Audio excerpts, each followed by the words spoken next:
이번 시간에 학습할 내용은 데이터 관리 및 분석입니다. 자, 우리 데이터 메뉴라는 곳을 보면 이렇게 자료를 관리하고 분석할 수 있는 메뉴가 굉장히 많은데요. 그 중에서 우리는 제가 이렇게 적어 놓은 메뉴 한번 살펴보도록 하겠습니다. 첫 번째는 정렬입니다. 정렬은 데이터의 순서를 바꿔주는 거예요. 그래서 어떤 항목을 기준으로 어떤 필드를 기준으로 재별할까요 하는 기능이 되겠고요. 자, 기본적으로 줄 단위, 행 단위로 정렬됩니다. 1행, 2행 이렇게 행 단위로 정렬이 되는데 아래에 창, 정렬 메뉴를 실행하시면 나오는 창에서 옵션 메뉴를 선택하시면요. 옵션 메뉴를 선택하시면 대소문자를 구분한다 안 한다라고 체크도 할 수 있고요. 여기에도 방향이 있습니다. 이 표의 방향이 행방향이 아니라 나는 열 방향을 원한다. 그러면 체크하실 수 있으세요. 정렬 기준은 최대 64개까지 가능한다라고 되어 있어요. 자, 이 정렬 메뉴의 정렬 기준입니다. 자, 이 정렬 기준을 누르게 되면 항목 이름, 자료의 항목 이름이 쭈룩쭈룩 나오게 될 거예요. 그래서 만약에 내가 부서명을 기준으로 정렬해야 되겠다라고 했습니다. 그랬더니 똑같은 부서의 사람이 5명이 있는 거예요. 그러면 5명 중에 또 누군가를 먼저 또 다음 순서로 배열을 해야 되잖아요. 그래서 이렇게 기준 추가가 있거든요. 기준 추가를 누르면 두 번째 정렬 기준이 나옵니다. 그러면 또 기준을 눌러서 두 번째 기준, 또 세 번째 기준 계속 추가를 하실 수 있는 거예요. 다음 숨겨진 행이나 열은 정렬해도 영향을 받지 않는다. 자, 우리가 행 번호나 열 번호 머리 글에서 오른쪽 단추 누르면 숨기는 기능 있죠. 숨겨진 상태에는 정렬을 해도 전혀 상관이 없어요. 그래서 혹시나 정렬을 하는데 포함을 시켜야 된다면 이 숨겨진 행렬을 숨기기 취소하셔야 됩니다. 숨겨진 행렬은 정렬되지 않습니다. 또한 셀이 병합이 되어 있을 경우에요. 병합이 되어 있을 경우에는 그 셀들의 크기가 모두 동일해야지만 정렬을 하실 수 있습니다. 정렬 기준과 방식에 대해서 살펴볼게요. 자, 우리가 정렬 기준을 누르면은 이렇게 4개가 있습니다. 값, 셀의 색깔, 글자의 색깔, 셀 아이콘. 셀 아이콘은 여러분 예전에 배웠던 조건부 서식에서 셀 아이콘으로 선택하는 게 있거든요. 만약에 그렇게 해서 아이콘이 있다면은 이 색깔이나 아이콘을 가지고 누구를 위에 혹은 누구를 아래에 정렬하실 수 있어요. 자, 그리고 갑이었을 때 정렬 방식이 오름차순, 내림차순, 사용자 지정 목록 이렇게 있거든요. 그래서 오름차순도 아니고 내림차순도 아니면 사용자가 원하는 순서대로 나는 빨주노초 파남보를 순서로 정렬하고 싶다라고 여러분이 기준을 만들 수가 있습니다. 자, 그리고 오름차순 정렬 순서요. 자료의 종류가 혼합되어 있을 경우에 다음과 같은 순서대로 정렬됩니다. 숫자, 문자, 그 다음에 논리값, 오류값, 빈셀로 정렬이 되는데 당연히 숫자는 작은 수에서 큰 수, 문자 같은 경우에는 특수문자, 영어, 한글이고요. 논리값이요. 자, 우리가 true, false, true, false로 판별할 수 있는 걸 논리라고 했는데 그러면 false가 true가 누가 먼저 올까요? 라고 생각한다면요. 숫자로 대신 표현할 수 있는 게 있었죠. false는 0, true는 1. 그럼 누가 작은 값입니까? 작은 값은 당연히 0. false가 된다는 거죠. 그래서 만약에 그 셀들에 true나 false가 있으면 false가 먼저 그 다음에 true가 순서로 정렬되겠습니다. 다음 네 번째 오류값 발견된 순서 그리고 빈셀. 빈셀은요. 오름차순이든 내림차순이든 전혀 상관없이 무조건 마지막에 정렬되는 자료입니다. 정렬 살펴봤고요. 다음은 필터입니다. 필터. 그 깔때기 모양으로 보이실 거예요. 추출하는 거죠. 추출 데이터 행 단위로 표시된다. 자동 필터 결과는 원본 목록에 표시되며 조건에 맞지 않는 행은 숨겨지는 거다. 자, 첫 번째 그림 보실게요. 데이터 메뉴에 필터를 하시면 이렇게 역삼각형 이렇게 필터 단추가 생깁니다. 그래서 예를 들어 나는 성별을 추출해야지 라고 딱 눌렀을 경우에는 여기 행번호 보이시죠? 숫자가 숨어 있습니다. 3번, 5번, 9번, 11번처럼. 그래서 이 자료 범위에 행이 숨겨져서 필터 결과를 보여준다라고 볼 수 있습니다. 자, 그리고 성별이랑 총점은 깔때기 모양이죠. 그러면 이 두 개를 가지고 필터했구나라는 것도 알 수가 있어요. 자, 모든 내용을 자동 필터할 수 있는 건 아니거든요. 한번 보겠습니다. 두 개 이상의 항목, 필드에 대하여 조건을 지정할 경우에는 모두 만족하는 데이터만 표시한다. 엔드 조건만. 자, 이게 무슨 말이냐? 예를 들어서 성별 필드랑 나이 필드 서로 두 개죠. 성별, 나이 두 개죠. 여기서는 모두 만족하는 and만 된다는 뜻입니다. 그래서 성별이 남이고 나이가 얼마 이상은 되는데 성별이 남이거나 나이가 20은 불가능해요. 그 이유는 이 필터의 결과를 보고 계속 누적되어서 지금 추출된 게 5명이면 이 5명에서 또 뭔가를 추출하고 하기 때문에 AND 조건이 성립된다는 뜻입니다. 하지만 한 개의 필드, 자, 나이 똑같은 필드죠. 한 개의 필드죠. 그래서 똑같은 하나의 필드에 대해서는 두 가지 조건을 지정을 할 수 있는데 AND도 되고 또 OR도 됩니다. 자, 요 오른쪽 그림 보실게요. 자, 어떤 항목을 선택하고 필터하는 내용을 오게 되면은요. 부등호, 뭐 이상, 이하 같은 부등호, 값, 그리고 두 번째 줄에도 이상, 이호 같은 부등호를 선택하시고 값을 줄 수 있는데 요 사이에 그리고도 있고 또는도 있기 때문에 이렇게 하나의 필드에서는 또는 OR 조건도 성립한다입니다. 자, 자동 필터의 특징은요. 결과를 현재 목록에 표시하고 OR 조건은 안 됩니다. AND 조건만 성립한다. 그렇게 정리하겠습니다. 다음은 고급 필터입니다. 자, 고급 필터는 필터 결과를 다른 위치에 표시할 수 있고요. 원본에도 물론 할 수 있습니다. 특정 항목에 대해서만 추출 결과를 표시할 수 있다. 전체 항목에 대해서도 할 수 있고요. 특정 항목 몇 가지만도 추출 결과를 표시할 수 있어요. 다만 고급 필터를 하기 전에는 조건 범위를 지정해서 그 범위에 직접 여러분이 조건을 입력하셔야 돼요. 그 이유가 뭐냐면 여기 이제 고급 필터하는 창이 되는데요. 결과를 현재 위치에 할 수도 있고 다른 장소에 복사한다고 체크하실 수도 있고요. 목록 범위는 자료가 있는 범위, 바로 조건 범위를 선택하셔야 되거든요. 어느 영역에 조건을 입력했다라고 여러분이 표시를 하셔야 됩니다. 그래서 미리 조건을 적어 놓으세요. 그러면 그 범위를 이렇게 선택하시면 되고요. 복사 위치가 결과를 표시할 곳입니다. 그래서 현재 위치 자료 범위든 다른 장소에든 여러분이 표시를 하실 수 있어요. 자, 그러면 조건을 적어야 될 때는 규칙이 있답니다. 자, 그래서 항목 이름을 위에 적고요. 그 아래 칸에다가 조건 값을 적으셔야 돼요. 이때 지켜줘야 될 규칙이 있는데 AND 조건이다, OR 조건이다에 따라서 달라지거든요.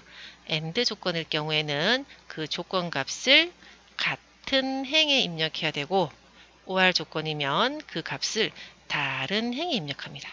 자세한 내용은 제가 다음 페이지에 설명드릴게요.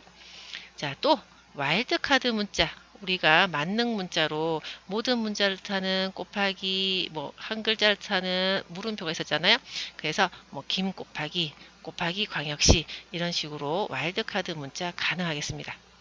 또한 수식으로도 만들 수 있어요. 함수, 일명. 자, 수식으로 만들 수 있는데 조건 수식을 만들고 나면은요. 결과는 true, false로 논리식으로 나타납니다. 그래서 실제 이름을 쓰시면 안 돼요. 실제 이름이 아니라 다른 이름으로 항목 이름을 꼭 적으셔야지만 추출됩니다. 실제 항목에는 true, false라는 논리값은 없잖아요. 그죠? 자, 무슨 말인지 다음 페이지를 보시면 조건 입력하는 방법 말씀드릴게요. AND 조건은 이 구분이 레드 판매량이 2만 이상 있을 때 이 레드와 2만 이상을 서로 같은 행에 적으면 AND 조건입니다. 반면에 이 레드라는 글자랑 2만 이상을 서로 다른 행에 적었잖아요. 그러면 이거나가 됩니다. 레드 이거나 판매량 2만 이상이 되는 거고요. 와일드카드 문자 예, 항목 이름, 제품 코드가 A 곱하기 그럼 A로 시작하는 모든 자료를 추출하겠죠. 자, AND랑 OR이 혼합된 경우도 있어요, 여러분. 자, 이 혼합이 뭐냐면 행과 열이 여러 개입니다. 자, 이때 어떻게 해석을 할까요? 이때는요, 가로로 읽으시면 돼요. 가로로. 칠레와 15,000 이상.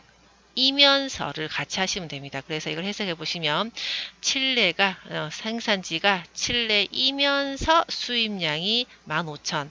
그리고는 줄이 바뀌잖아요. 줄이 바뀌니까 이거나가 되는 거죠. 그리고 프랑스이면서 2만 이상.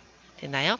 엔드랑 우아를 혼합해서도 쓸 수가 있는데 우리는 가로로 한 줄 읽고 이거나 또 가로로 읽어주시면 됩니다. 세로로 읽지 마세요. 밑으로 읽지 말고 옆으로 읽어. 옆으로, 옆으로. 자, 그리고 함수입니다. 자, 함수를 만들 수 있는데, 그럼 여기 식을 한번 보실래요? 자, 이 식을 보니까 어떤 셀과 라지에 관한 얘기입니다. 여러분, 라지는 몇 번째로 큰 값, 제가 여기 쉼표 3이라고 했으니까 세 번째로 큰 값이 되고요. 그죠? 그러면 식을 이렇게 만드셔야 돼요. 첫 번째 어떤 값을 꼭 비교하셔야 돼요. 첫 번째 값을 꼭 비교하는 걸로 수식을 작성을 하셔야 되고요. 가운데는 부등호 하시고 라지 몇 번째라고 했습니다. 자, 이 수식을 딱 하고 엔터를 치면 어떻게 나올까요? true 아니면 false. 예, true라고 나올 수도 있고 false라고 나올 수도 있거든요. 자, 그러면 항목 이름을 실제 이름을 썼다면 그 실제 항목에 가서 true, false를 검색하니까 못 찾는다 이 뜻입니다. 그래서 우리가 함수를 썼을 경우에는 실제가 아니라 가상의 공간에서 비교를 하거든요. 그렇게 되어 있어요. 그래서 가상의 공간이니까 이렇게 이름을 전혀 실제 이름이 아닌 거 아무거나 사용하셔도 돼요.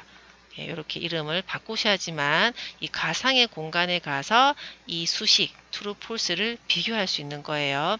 그리고 또 하나 이 라지 안에 썼던 범위 이 범위도 절대 참조하셔야 돼요. 가상의 공간에 가서 비교를 하겠지만 이 절대 참조, 상대 참조도 판단을 할 수가 있거든요. 자, 정리하겠습니다. 함수를 사용할 경우에는 가상의 공간에서 이 함수식에 대한 true, false를 비교합니다. 그래서 이름 변경하셔야 돼요. 이름을 다른 이름으로 꼭 지정하시고요. 그리고 수식은 첫 번째 셀과 함수를 비교하는 형태로 하십니다. 그래서 범위가 들어가는 함수가 나오면 절대 참조하세요. 라지, 스몰, 에브리지, 랭크 뭐 이런 것들이 다 포함됩니다. 함수였고요. 자, 다음은요. 텍스트 나누기라는 내용입니다. 자, 말 그대로 하나의 셀에 적혀져 있는 글자를 하나의 셀에 적혀져 있는 여러 글자들을 여러 셀로 뭐 B셀, D셀, 뭐 F셀로 여러분이 쭉쭉 분리 나누기를 할 수 있습니다. 하나의 셀에 적어놓은 글자를 나누게 할 수 있거든요. 범위에 포함되는 행의 개수는 제한이 없어요. 하나든 뭐 10개든 상관이 없는데 열은 반드시 하나만 선택하셔야 됩니다. 열 단위로 우리가 나눌 거예요. 그래서 열은 하나만 꼭 포함합시다. 자, 그래서 하나의 열, 뭐 A열이면 A열, B열이면 B열 선택을 한 다음에 데이터 텍스트 나누기를 들어오시면요. 텍스트 마법사라는 단계를 거칩니다. 자, 총 3단계가 있어요. 자, 1단계는요. 구분 기호로 분리된다와 너비가 일정함이 있어요. 그래서 구분 기호로 분리된다는 거는 그 글자들을 뭐 쉼표나 탭 같은 기호가 있을 때 그리고 너비가 일정함은 기호랑 상관없이 내가 세 글자다, 뭐 다섯 글자다라고 그냥 일정한 너비로도 나눌 수 있습니다.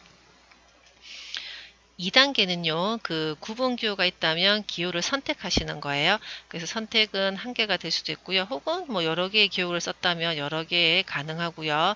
혹은 기타에서 내가 그냥 정해놓은 기호를 직접 적으셔도 돼요. 자, 3단계는 서식을 줄 수 있습니다. 지금 일반이라고 되어 있는데요. 요 고급이라는 곳에 가면 서식도 바꿀 수 있고요. 그 다음에 열 가져오지 않은 어떤 항목에 대해서 제외하는 그런 내용도 있습니다. 자, 총 3단계를 거치면 텍스트 나누기가 된답니다. 자, 또 배울 다음 내용은요. 데이터 유효성 검사입니다. 자, 유효하다라는 말은 뭐냐면 내가 글자를 입력했을 때 유효한지 정확한지 이걸 검사해 주는 거예요. 그래서 예를 들어 요 그림 보이십니까? 제가 첫 번째 칸에는 부장이라고 적었는데요. 두 번째 자리에는 잘못 적었어. 부자라고 잘못 적은 거죠. 부자가 뭐 틀린 말은 아닙니다만은 나는 지금 부장이라는 말이 필요한데 잘못 적은 거예요. 그래서 잘못된 데이터를 적었더니 이렇게 경고가 뜹니다. 맞지 않습니다. 다시 적으세요. 그래서 제가 부장이라고 적어야지만 통과가 되는 거고요. 잘못된 글자를 적으면 얘가 계속 이렇게 오류 메시지가 뜨는 거죠. 그래서 정확한 글자를 적었는지 검사해 주는 게 바로 데이터 유효성 검사이거든요. 자, 여러분이 데이터 메뉴에 데이터 유효성 검사를 선택하시면 지금 오른쪽에 보이고 있는 것처럼 뜹니다. 그럼 여기에서 제한 대상이라는 것에 모든 값을 눌러서 여러분이 이렇게 혹시 제가 잘못 적으면 제어할 수가 있거든요. 보도록 하겠습니다. 자, 제한 대상에 단추를 누르면 정수, 소수점, 목록을 비롯하여서 이렇게 많이 주실 수가 있어요. 예를 들어 정수 같은 경우에는 최소값, 최대값을 줄 수 있어요. 그 범위를 벗어나면 오류가 뜬다는 거죠. 자, 제가 지금 만들어 놓은 곳은 목록을 해봤거든요. 목록.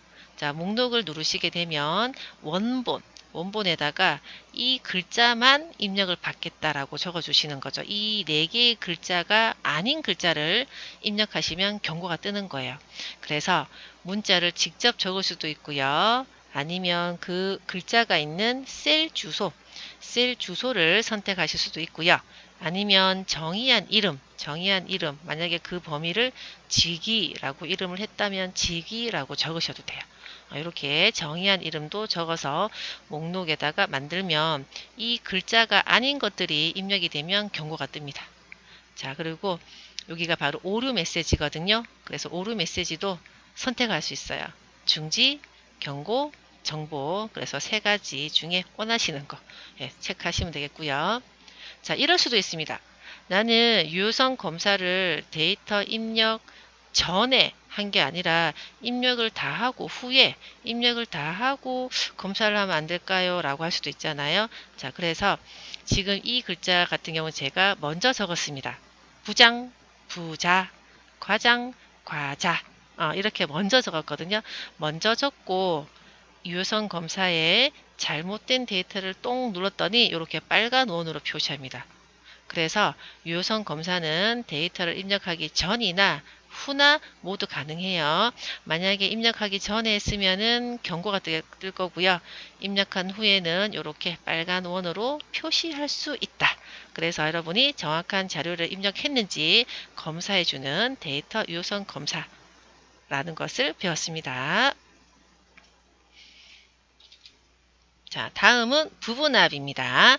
자, 부분합은 그룹이라는 말이 나와요. 어떤 자료를 그룹별로 계산을 해야 되겠다. 그러면 부분합을 할 수 있는데, 자, 부분합을 실행하기 전에는 그룹할 항목 기준으로 반드시 정렬이 되어 있어야 됩니다. 여러분, 정렬이 뭐였죠? 데이터의 순서를 바꿔주는 거였죠. 그죠? 그래서, 자, 오른쪽에 있는 그림은 정렬이 안 돼 있는 상태예요. 제가 만약에 학과별로 그룹을 만들고 싶어요. 그러면 학과가 이렇게 막 뒤죽박죽 섞여 있으면 다 그룹을 만들 수가 없다는 거죠. 그룹이 하나가 아닐 수 있다는 뜻이에요. 그래서 나는 학과를 그룹을 만들 거다 그러면 정렬을 하셔야 돼요. 오름차순이든 내림차순이든 정렬을 하셔야 됩니다. 그래서 왼쪽 그림이 학과를 기준으로 부분합을 만든 내용이에요. 그랬더니 경영정보의 어떤 값, 유아교육의 어떤 값을 계산한 게 되는 거죠. 아시겠죠? 부분합하기 전에는 정렬을 먼저 꼭 하셔야 되고요. 하시고 나면 윤곽기호라는 게 나오는데 여기 숫자 1, 2, 3, 4를 혹은 요 빼기 축소하는 겁니다. 그래서 이 윤곽기호를 이용하여 하위 목록의 데이터를 표시하거나 혹은 축소해서 보여줄 수 있다는 거죠. 그래서 나는 요약된 것만 보겠다라고 여러분이 번호를 누르실 수가 있는데 큰 숫자가 전체예요. 여러분 숫자 1, 2, 3, 4가 있잖아요. 지금 전체를 보고 있는 게 4번이고요. 3번을 누르면 또 축소가 되고 2번을 누르면 더 축소가 되고 1번을 누르면 요 마지막 두 개 전체 값밖에 나타나지 않습니다. 다시 4번을 누르면 전체가 이렇게 표시가 돼요. 자, 부분합, 그룹별로 계산하는 부분합의 상세 메뉴를 살펴보도록 하겠습니다. 자, 그룹, 어떤 항목을 그룹할 거냐, 함수, 어떤 함수를 선택할 수 있고요. 그 다음에 항목, 여러 개 선택 가능합니다. 자, 새로운 값으로 대치, 새로운 값으로 대치, 대치는 바꾸는 겁니다. 그래서 이걸 만약에 체크가 되어 있다 그러면 앞에 했던 부분합은 없어지는 거예요. 그래서 여러 함수를 이용했을 경우에 부분합을 만들었을 경우에는 반드시 해제하셔야 됩니다. 그래서 평균, 최소값 뭐 등등등이 여러 개가 표시된다는 뜻인 거죠. 그룹 사이에서 페이지 나누기. 자, 그룹별로 페이지를 나누어서 인쇄할 수 있다는 뜻입니다. 그래서 인쇄할 때는 당연히 뭐 A그룹은 1쪽, B그룹은 2쪽에 나올 거고요. 워크시트 상에서는 페이지 구분선, 약간 진한 파선이 보일 겁니다. 그렇게 해줘야 그룹별로 페이지를 나눌 수 있고요. 데이터 아래의 요약 표시. 자, 데이터 아래 요약 표시가 체크가 되어 있었기 때문에 아래쪽에 표시가 된 거고, 요걸 해제하면 위에 표시됩니다. 항목 이름 바로 아래에요. 그래서 자료 위에 표시가 된다. 모두 제거입니다. 부분합을 완전히 없애는 거죠. 부분합 결과를 없애고 싶을 때는 모두 제거하시면 됩니다. 자, 부분합이었고요. 다음은 데이터표입니다. 자, 데이터표는 가상분석이라는 곳에 데이터표가 있는데요. 자, 어떤 값을 변경시켜서 어떻게 결과가 나타나는지 표의 형태로 표시하는 거예요. 그래서 이 변경시키는 값이 하나인지 두 개인지 따라서 수식의 작성 위치가 달라지거든요. 자, 왼쪽 그림을 보시면은 판매가와 판매량 두 개를 바꿀 때는 여기에다가 수식을 작성하셔야 되고요. 판매가라고 하나밖에 없습니다. 그럴 경우에는 몇백 칸, 여기다가 수식을 만들어야 돼요. 자, 또한 데이터표의 결과는요, 반드시 변화하는 값을 포함하는 수식으로 되어 있어야 되고요. 결과를 만들어냈을 때 이 데이터표에 있는 자료들, 여러분 여기 크로스 되는 곳에 결과가 나올 겁니다. 여기에 나와 있는 값을 일부분만 수정하거나 삭제할 수가 없다입니다. 네, 유념하세요. 자, 다음은 데이터 통합입니다. 자, 하나로 뭐 합치겠다는 뜻인 거겠죠? 그래서 통합은 하나 이상의 원본 영역을 지정하여 하나의 표로 통합하면서 이때도 뭐 함수를 아까 부분합했던 것처럼 합계, 평균, 최소값, 개수 등을 다양하게 선택하실 수 있으세요. 그리고 현재 시트뿐만이 아니라 다른 시트나 다른 문서에 있는 데이터도 사용할 수 있습니다. 자, 그래서 통합 메뉴를 오시게 되면 함수 선택 가능하고요. 참조 영역에서 여러분이 원하시는 자료를 선택하고 추가 누르시면 모든 참조 영역에 들어가요. 참조 범위에서 선택하시고 계속 추가 가능하고요. 확인 누르시면 통합된 결과를 얻어내실 수 있어요. 이 한 가지를 알고 가겠습니다. 원본 데이터의 연결. 원본 데이터의 연결이라는 말은 원본 자료를 변경시키면 이 통합도 결과가 반영되겠다는 뜻인 거겠죠. 그런데 이 원본 데이터의 연결 기능을 사용하고 싶으면 이렇게 해야 돼요. 통합할 자료가 있는 시트와 결과가 작성된 시트가 서로 달라야지만 연결시킬 수 있습니다. 내가 1번 시트에 자료도 있고 결과도 작성을 했다. 이거 안 돼요. 연결 안 되고요. 1번 시트에 있는 자료를 2번 시트에 작성할 경우에는 연결시킬 수가 있습니다. 아시겠죠? 원본 데이터 연결을 하려면 작성할 자료랑 결과가 표시될 자료가 서로 다른 위치에 있어야 돼요. 예, 통합이었고요. 자, 다음은 피벗 테이블입니다. 자, 피벗 테이블은 유일하게 여러분 삽입 메뉴에 있어요. 삽입 메뉴. 삽입 메뉴에 가서 피벗 테이블 원본 자료를 가지고 뭔가 다양한 모습으로 요약 분석해 주는 도구입니다. 자, 그리고 피벗 테이블을 작성한 후에 새로운 수식을 추가해서 만들 수 있어요. 그래서 원래 자료에는 뭐 A라는 항목이 없는데 내가 만들 수 있다는 거지. 자, 그리고 보고서, 필터, 행렬, 값에 배치된 항목을 자유롭게 이동시켜서 내가 원하는 다양한 형태로 표시할 수 있습니다. 아래 그림 보실게요. 위가 필드고요. 아래쪽에 여기가 필터, 행, 열, 값인데 이 필드를 항목을 어떻게 누구를 어느 영역에다가 드래그하냐에 따라서 아주 다양한 모습으로 여러분이 보여주면서 요약하실 수 있으세요. 자, 그리고 완성을 한 다음에 감 영역의 특정 항목, 감 영역의 특정 항목을 더블 클릭하면 새로운 시트가 생기거든요. 그 자료에 대한 새로운 시트가 생기고 혹시 실수로 더블 클릭했다면 지우시면 됩니다. 자, 그리고 기억해야 될 거, 원본 자료랑 연결은 되어져 있는데 원본 자료를 변경했다고 피벗 테이블에 바로 바뀌지는 않습니다. 그래서 원본 데이터를 변경해서 피벗 테이블에도 반영하고 싶다면 그 메뉴, 분석이라는 메뉴에 보시면 모두 새로 고침이 있어요. 그래야지만 반영이 돼요. 원본 데이터를 변경했다고 피벗 테이블에 있는 내용이 바로 변경되지는 않습니다. 아시겠죠? 자, 그리고 피벗 테이블 여러 메뉴 중에서 그룹이라는 것도 만들 수 있어요. 그러니까 부분합처럼 비슷한 모습으로 나올 수 있다는 뜻인 거겠죠. 자, 다음은 피벗 차트 보고서입니다. 자, 피벗 차트 보고서는 피벗 테이블을 만드신 후에 분석 메뉴라는 곳에 가보면 약간 오른쪽에 있을 거예요. 피벗 차트를 눌러서 삽입하실 수 있습니다. 그래서 피벗 차트 보고서를 만들기 위해서는 반드시 피벗 테이블이 있어야 되고요. 피벗 테이블과 피벗 차트를 작성한 후에 피벗 테이블만 삭제했습니다. 그럼 어떻게 될까요?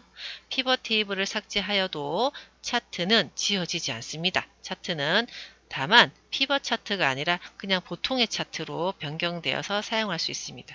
자, 아래 그림은요. 피벗 테이블 만들었고요. 이걸 가지고 피벗 차트를 한번 추가해 봤더니 이렇게 나왔습니다.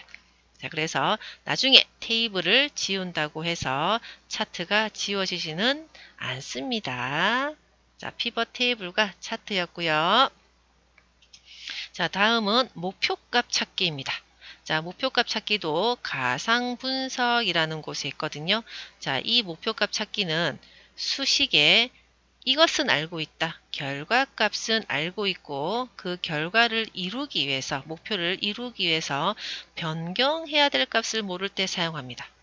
자, 그리고 이 결과값도 변경값을 참조하는 수식으로 되어 있어야지만 이 기능을 사용할 수 있고요.